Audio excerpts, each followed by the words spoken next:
So I feel a little bit strange about using these willy-nilly names for the placeholder styles. For every other class that we've used, we've been very careful to name it according to certain conventions. So I think we need to come up with a convention for these that is consistent with the rest of our naming conventions. Now we've been using SMAX so far, and SMAX doesn't have a suggestion as far as I know for placeholder classes. So let's come up with a convention for it. So because we're currently using this just in our contact form, let's add contact form to the prefix. And we've used the convention of 1 dash to indicate sub-elements inside of our component. We've used 2 dashes to indicate sub-components. So let's add one more dash in order to create a convention for placeholder styles. Now this seems a little bit long, but this actual class name will never be embedded in our CSS. So we can make it as long as we want. The important part is that it's descriptive for us as developers. Then we'll add the gray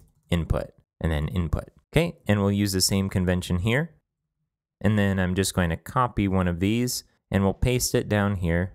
And we're also going to paste in the box one. We'll copy this and do the same thing for our email. We'll do the same thing for our comments. And then for our selectize inputs, this right here is the div surrounding the input. So we'll just add the placeholder for the box, and we can remove all of these except for the box shadow, which is uniquely overriding the selectize input. And then we'll copy the input placeholder and paste it into the input itself here. All right, let's save and see what this did. Okay, so it looks good. It also corrected a little bit of margin difference that was between the select here and the text area beneath it. And now we have one place where we can change the styles that are common among all of these inputs. If we wanted to change the font size, for example, let's change it to 24. We'll save it and refresh the browser. It changes the text in all of our different inputs. I'll change that back and refresh.